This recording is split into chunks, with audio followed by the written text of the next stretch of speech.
உங்களினுடைய வெற்றிகளை பார்த்து ஏளனமாக கேள்வி கேட்பவர்கள் எல்லா காலத்திலும் இருப்பார்கள். உங்கள் அவமானங்களை மன்னியுங்கள், ஆனால் தயவு செய்து மறக்காதீர்கள். ஆனால் உங்களுக்கு நீங்களே தியாகின்னு மாலை நீங்க போட்டுட்டதா உண்டு. குடும்பத்தில் ஒருவர் கூட உங்களை தியாகி என்று ஒத்துக்கொள்ளவே மாட்டார். உங்க பார்ட்னர்ஸ், உங்க நண்பர்கள் யாரா இருந்தாலும் சரி, அவர்களுக்குள்ளே சில குறைகள் இருக்கும். எல்லாரும் உங்களை வைத்து அவர்களுக்கு என்ன கிடைக்கும் என்றுதான் பார்ப்பார்கள். ஒரு ஆண்டர்பிரனோரியல் ஜர்னில மிகப்பெரிய பிரச்சனை என்னவென்றால், வெற்றி அடைந்த பிறகு உங்களுக்கு கிடைக்கிற தனிமை. திருமணமான புதிதில் கோவிலுக்குள் இருக்கிற அம்மனை போல எங்க வீட்டுக்காரமா இருந்தாங்க. இப்ப எப்படி இருக்காங்க? வாசல்ல இருக்கிற துவாரபாலைக்கு மத்திய இருக்காங்க.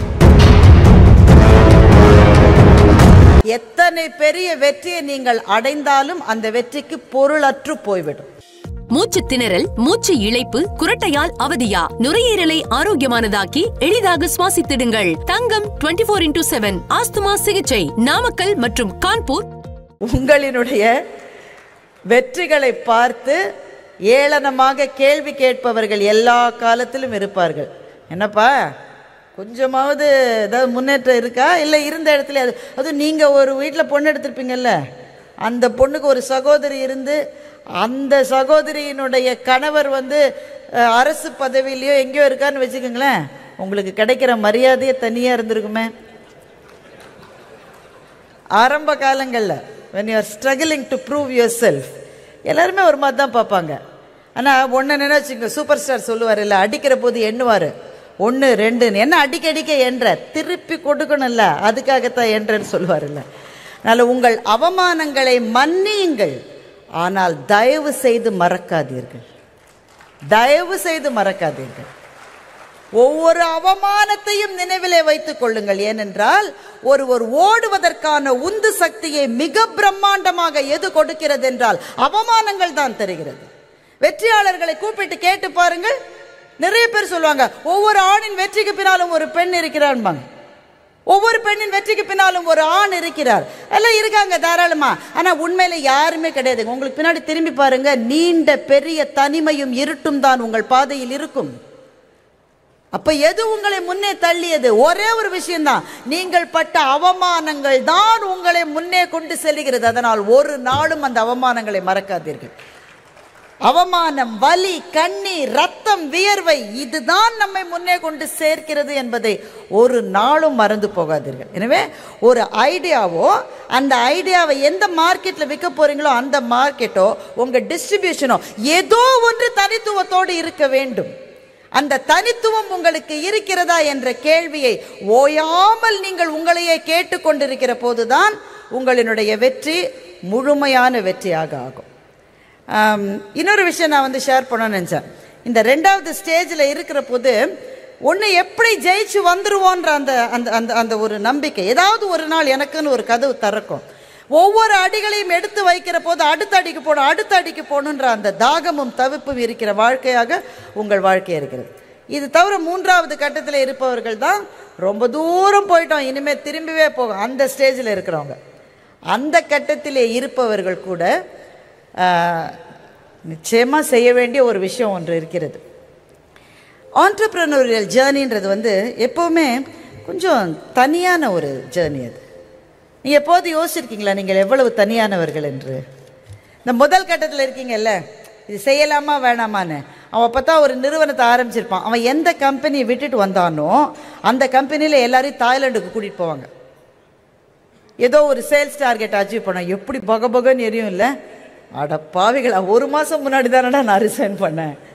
நீங்கள் தாய்லாண்டுக்கெலாம் போக முடியாது, இப்போ தான் பிஸ்னஸ் ஆரம்பிச்சிருக்கீங்க, குடும்பத்தோட ஒரு நீண்ட சுற்றுலா உங்களால் போக முடியாது.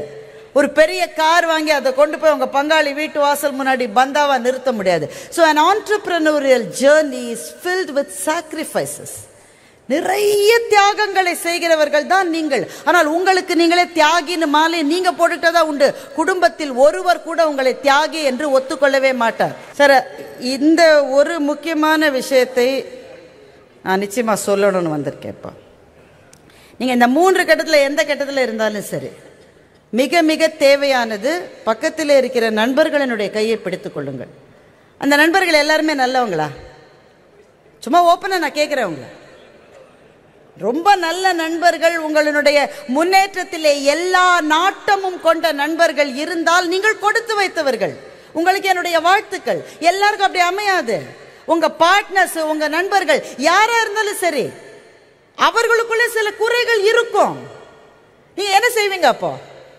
நான் திரும்ப ஒரு குறள் சொல்றேன். வள்ளுவர் ரொம்ப அழகா இதுக்கு பதில் சொல்லியிருக்காரு. குணம் நாடி குற்றமும் நாடி அவற்றுள் மிகை நாடி மிக்க கொள்ளல் என்ற திருக்குறளை உங்கள் வாழ்க்கையினுடைய ஊன்றுகோலாக பிடித்துக் கொள்ளுங்கள். நீங்க நினைக்கிற மாதிரி எல்லா விஷயத்திலையும் நல்லவர்களாகவே இருக்கிற நண்பர்கள், நீங்க முன்னேறணுன்றதுக்காக என்னுடைய வாழ்க்கையே நான் தியாகம் பண்றேன்னு கண்ணாம்பா சவுகார் ஜானகி டயலாக பேசுறவங்க எல்லாம் இனிமேல் உலகத்தில் இருக்கவே மாட்டார்கள். எல்லாருக்கும் ஒரு அஜெண்டா இருக்கு. எல்லாரும் உங்களை வைத்து அவர்களுக்கு என்ன கிடைக்கும் என்றுதான் பார்ப்பார்கள். உங்கள பல பேர் ஃபேமிலி பிசினஸ்ல இருந்தே வந்திருப்பீங்க, அப்படிதானே? ஏற்கனவே இருந்து கொண்டிருந்த ஒரு பிசினஸ், நீங்க அதை அடுத்த இதுக்கு வந்திருப்பீங்க, விரிவாக்கணும்னு நினைப்பீங்க. சில பேருக்கு அதற்கு வாய்ப்பு இருக்கும். சில பேருக்கு அப்பா வந்து இடது பக்கம் திரும்பினா முட்டுக்கட்டை போடுவார், வலது பக்கம் திரும்பினா இன்னொரு முட்டுக்கட்டை போடுவார். அவர் பார்த்த மாதிரியே தான் பார்க்கணும். இல்லை அண்ணன்கள், இல்லை தம்பிகள், இவர்களோடு ஒத்திசைவு என்பது பிரச்சனையா என்றால் பிரச்சனை தான். இன்னைக்கு வந்து அடிடாஸினுடைய மார்க்கெட் கேப் எவ்வளவு இருக்குன்னா, it should be about $30 billion. எனக்கு எக்ஸாக்டா தெரியல, அபவுட் $30 to $34 billion. பியூமாவினுடைய மார்க்கெட் கேப் வந்து அபவுட் $10 billion. அதுக்கு மேலே கூட இருக்கலாம். இந்த ரெண்டு ஒன்றா இருந்தால் அது வந்து 30 + 10 40 இருந்திருக்காது. ரெண்டு ஒன்றா இருந்தா 100க்கு மேலே போயிருக்கும்.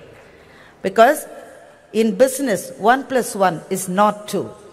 1 + 1 is 10 or 20 or 30 in business. அது நீங்கள் குடும்ப பிஸ்னஸில் இருக்கீங்கன்னாக்க இந்த மாதிரி சில சின்ன சின்ன உரசல்கள் இருக்கத்தான் இருக்கும். அப்போது ஒரு முள்ளம்பன்றி கதையை மாத்திரம் நினைவு வச்சுக்கோங்க. முள்ளம்பன்றிகள் குளிர் பிரதேசத்திலே சேர்ந்து வாழும். ஒன்னோட முள் இன்னொன்று குத்தும். தெரியும் தானே உங்களுக்கு? குளிர் பிரதேசத்தில் ஒன்று கட்டி அணைச்சிக்கிட்டு குழுவாத்தான் முள்ளம்பன்றிகள் வாழ முடியும். அப்போ அதை பார்த்தாலே நமக்கு பயமாக இருக்கு. ஒரு முள் இன்னொரு முள்ளை குத்தாதா? ஒரு முள்ளம்பன்றியோட முள் பக்கத்தில் இருக்கிறவனை குத்தாதா? ஒருத்தனுக்கு ரொம்ப குத்திச்சு அவனுக்கு கோவம் வந்துச்சு. என்னடா ஓயாமல் குத்திக்கிட்டே இருக்க? எல்லாரும் ஒன்றா கட்டிக்கும் போது குத்தும்பா, எனக்கு யாருமே குத்தக்கூடாது, நான் தனியாக தான் போவேன். தனியாக போனான், ஒரு முள்ளு கூட குத்தலை, சௌரியமாக இருந்தான், நல்ல தன்னந்தனியாக இருந்தான். குளிர் அதிகமாக அதிகமாக அதிகமாக விரைத்து விரைத்து விரைத்து அந்த முள்ளம்பன்றி இறந்து விட்டது. சில சமயம் குறிப்பாக குடும்ப பிஸ்னஸ்லையோ பார்ட்னர்ஷிப்பில் இருக்கும்போது சில முட்கள் குத்தும். இந்த முள்ளு குத்தவே கூடாதுன்னு தனியாக போய் இருக்கணுமா? கொஞ்சம் குத்தி அட்ஜஸ்ட் பண்ணிக்கிட்டா கூட ஒன்றா இருந்து ஜெயிச்சு காட்டலான்றது முக்கியமா என்பதை நீங்கள் தான் முடிவு செய்ய வேண்டும். நிறைவாக ஒரு விஷயத்தை சொல்லிவிட்டு நான் விடை பெறலாம் என்று நினைக்கிறேன். நான் 3 ஸ்டேஜ் சொன்னேன். போலாமா வேணாமான்ற ஸ்டேஜ் ஒன்று. நான் போயிட்டேன், கொஞ்சம் திரும்பி பார்த்து எதுவும் சரியில்லை, ரொம்ப அடி விழுது, போயிடலாமான்னு அப்பப்போ அது 2வது ஸ்டேஜ். இனிமேல் போகவே முடியாது. இதுதான் இந்த 3 ஸ்டேஜில் நீங்கள் எங்கே இருந்தாலும், I know you are all extremely busy. ஒரு ஆண்டர்பிரினருடைய மிகப்பெரிய பிரச்சனை என்ன தெரியுமா? நீங்கள் ரொம்ப நேரம் ஆஃபீஸில் இருக்கீங்கன்றது இல்லை, வீட்டில் சாப்பிட்ற போது கூட யாருடைய ஃபோன் காலையோ பேசிக்கிட்டே இருக்கீங்களோன்றது பிரச்சனை இல்லை. உங்கள் வீட்டுக்காரமாவோ இல்லை யாரோ என்ன வச்சாங்க உங்கள் பிளேட்லன்னு தெரியாமலே எந்திரிச்சு போய் இன்னைக்கு நான் என்ன சாப்பிட்டேன்னு கேட்டு அந்த அம்மா உங்களை முறைச்சு பார்க்குதே, அது கூட பிரச்சனை இல்லை. உங்கள் பிள்ளைகள் என்ன செய்கிறாங்க என்ன படிக்கிறாங்கன்னு தெரியாமல் இருக்கே, அது கூட பிரச்சனை இல்லை. பையன் வந்து உங்கள்கிட்ட சொல்கிறான், டேடி இன்னைக்கு என்னோட ஸ்கூலில் எனக்கு ப்ரைஸ் தராங்க, நீங்கள் வரீங்களா? கட்டாயம் வரேன்டா, ஃபர்ஸ்ட் ஆளாக நான் தாண்டா இருப்பேன்னு சொல்கிறீங்க இல்லை? அந்த ப்ரோக்ராம் நடக்கிற நேரத்தில் தான் உங்கள் கஸ்டமர் ஒருத்தர், I think we have to meet today, otherwise I'm taking a flight to யூஎஸ்னா பையனை அம்போன்னு விட்டுட்டு அவரோட போய் பேசுகிறீங்கல்ல, அது கூட பிரச்சனை இல்லை. ஒரு ஆண்டர்பிரினோரியல் ஜேர்னியில் மிகப்பெரிய பிரச்சனை என்னவென்றால், வெற்றி அடைந்த பிறகு உங்களுக்கு கிடைக்கிற தனிமை. மிகப்பெரிய வெற்றிகளை அடைந்து விடுவீர்கள், அதற்கு பிறகு you are always alone at the top. அங்கே போய் ஐயோ தனியாக இருக்கோமேன்னு நினைக்கிறத விட ஆரம்பிக்கிற போதே நீங்கள் ஆணாக இருந்தால் உங்கள் மனைவியையும், நீங்கள் பெண்ணாக இருந்தால் உங்கள் கணவரின் கைகளையும் பிடித்து கொள்ளுங்கள். ஒரே ஒருவரை மாத்திரம் இந்த பயணத்தில் மறந்து விடாதீர்கள், தவிர்த்து விடாதீர்கள், துறந்து விடாதீர்கள். கொஞ்சம் பேசுங்க. யார்கிட்ட? என் வீட்டுக்காரன் மாட்டேன். பேச போனாலே சண்டை வருது, நீங்கள் வேறன்றீங்களா? ஒருத்தர் என்கிட்ட சொன்னார், திருமணமான புதிதில் கோவிலுக்குள் இருக்கிற அம்மனை போல எங்கள் வீட்டுக்காரம்மா இருந்தாங்க. இப்போ எப்படி இருக்காங்க? வாசலில் இருக்கிற துவாரபாலகி மாதிரியே இருக்காங்க. நான் அவர்கிட்ட சொன்னேன், துவாரபாலகி கூட அம்மனுடைய ஒரு ஸ்வரூபம் தான் சார், அதுதான் சார் இந்த மண்ணினுடைய நிலைப்பாடு. சார் பேசுங்க, தயவு செஞ்சு. பேசுனா அவங்களுக்கு புரியாதுங்க. எனக்கு இருக்கிறது டெக்னிக்கல் ப்ராப்ளம். அவங்கள்ட்ட என்ன பேசுறது? பேச பேச பேசதான் அவங்களுக்கு புரியுதோ புரியல, அது முக்கியம் இல்லை. ஆனா அவங்கள நீங்க முக்கியம்னு நினைக்கிறீங்கன்ற ஒரு உணர்வை அந்த நெஞ்சத்துக்குள் நீங்கள் விதைத்தே ஆக வேண்டும். ஏனென்றால் உங்களினுடைய தோல்விகளின் போது, உங்களினுடைய பிரச்சனைகளின் போது யார் வேண்டுமானாலும் விட்டு போகலாம். விட்டு போகாமல் கூட இருக்கிற ஒரே ஒரு ஆள் உங்க லைஃப் பார்ட்னர் தான். தயவு செய்து அந்த ஒரு பிடியை விட்டு விடாதீர்கள். நான் இங்க பேச வரதுக்கு என்ன பேசணும்னு கேட்டேன். ஒர்க் லைஃப் பேலன்ஸ் பத்தி பேசுங்கன்னு சொன்னாங்க. இது மட்டும் நான் ஒரு வார்த்தை கூட அதை பத்தி பேசல. ஏன்னா work life balance is a myth. இது ஹெச்ஆர்ல இருக்கிறவங்க கண்டுபிடிச்ச ஒரு சதி. இது life and work can never be balanced. நீங்க என்ன, நான் 8 மணி நேரம் வேலை செஞ்சேன் உடனே 8 மணி நேரம் வீட்டில் போய் இருப்பேன்னு உங்க யாரால இருக்க முடியுமா? So you have to intersperse work and life. நீங்கள் வாழுகிற வாழ்க்கையில் தொழிலையும் இணைத்துக் கொள்ளுங்கள். உங்கள் தொழிலில் உங்கள் வாழ்க்கையும் ஒரு பகுதியாக வைத்துக் கொள்ளுங்கள். என்ன செய்தாலும் ஒரு உச்சாணி கொம்புக்கு போய் நிற்பதை பற்றிய கனவு உங்களுக்கு இருக்குது. ஆனால் அங்கே தனியாக நிற்கக்கூடாது. நீங்கள் உங்கள் வெற்றியை மனப்பூர்வமாக ரசிப்பதற்கு ஒரு துணையாவது இருக்க வேண்டும். அது உங்கள் குடும்பத்தை தவிர வேறு எதுவும் இல்லை. எனவே ஆரம்பத்திலிருந்தே உங்கள் குடும்பம் என்பது உங்களினுடைய ப்ரையாரிட்டிஸில் இருக்கட்டும். நிறைவாக இப்படி சொல்லி நான் முடிக்கின்றேன்.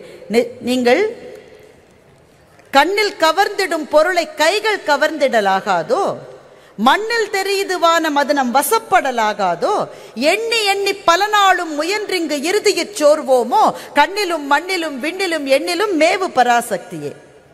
தன்னை வென்றால் இவை யாவும் பெறுவது சாத்தியம் என்று மகாகவி பாரதி சொன்னார். இந்த தன்னை வென்றெடுப்பது என்பது வேறு எந்த தொழிலில் இருப்பவர்களையும் விட ஆண்டர்பிரினர்ஸ்க்கு ரொம்ப முக்கியம். எது நான் சொல்றேன்னு உங்களுக்கு புரியும்னு எனக்கு தெரியும். தன்னை வென்றெடுப்பது என்பது டெம்டேஷன்ஸ்க்கும் சபலங்களுக்கும் உங்களை கொடுத்து விட்டால் உங்களுடைய வெற்றி தள்ளி தள்ளி தள்ளி போய்கொண்டே இருக்கும். So please focus on your health. நீங்கள் முதல் லாபம் வந்த உடனே உங்கள் கணவருக்கோ மனைவிக்கோ ஒரு ட்ரெஸ் வாங்கி கொடுத்துருப்பீங்க, ஜுவல் வாங்கி கொடுத்துருப்பீங்க, கார் வாங்கி கொடுத்துருப்பீங்க. உங்கள் வீட்டுக்காரமாக நீங்கள் கொடுத்த மிகப்பெரிய கிஃப்ட் என்ன இதுவரை? இனிமேல் தான் யோசிக்கணுன்றாங்க சில பேர். ஏன்னா போன தடவை தான் யூரோப்புக்கு ஹாலிடே கூட்டிகிட்டு போனேனே. இதெல்லாம் கிஃப்ட் இல்லைங்க. இங்கே இருக்கிற ஒவ்வொரு ஆண்டர்பிரினர்ஸ்க்கும் நான் தாழ்மையாக கேட்டுக்கொள்வது இதுதான். உங்களுடைய கணவருக்கு அல்லது மனைவிக்கு நீங்கள் கொடுக்க போகிற மிகப்பெரிய கிஃப்ட் உங்களினுடைய ஆரோக்கியமான வாழ்க்கை மாத்திரம்தான்.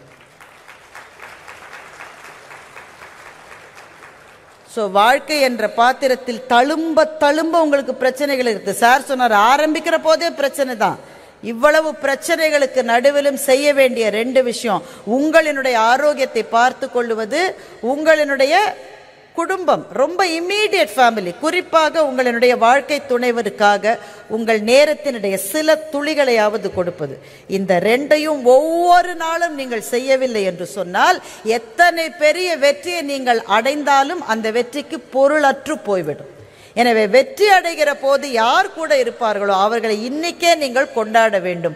உங்கள் உடலை உறுதி செய்து கொள்ள வேண்டும். இந்த 2ம் செய்தால் எந்த தடைகள் வந்தாலும் தவிடு பொடியாக்கக்கூடிய சக்தி உங்களினுடைய நெஞ்சத்திலே இருக்கிறது. அந்த சக்தி என்பது உங்களினுடைய அந்த எண்ணத்தினால் வருவது. நான் ஒரு நாள் ஜெயிப்பென்ற கனவில் இருந்து வருகிறது. உண்மையான கனவுகள் தூக்கத்திலே வருகிற கனவுகள் அல்ல. எது உங்களை தூங்க விடாமல் செய்கிறதோ அதுதான் கனவு என்று அப்துல் கலாம் ஐயா அவர்கள் சொன்னதை சொல்லி இந்த வாய்ப்புக்கு நன்றி பாராட்டி முடிக்கின்றேன். வணக்கம். மூச்சு திணறல், மூச்சு இழைப்பு, குரட்டையால் அவதியா? நுரையீரலை ஆரோக்கியமானதாக்கி எளிதாக சுவாசித்திடுங்கள். தங்கம் 24/7 ஆஸ்துமா சிகிச்சை நாமக்கல் மற்றும் கான்பூர்.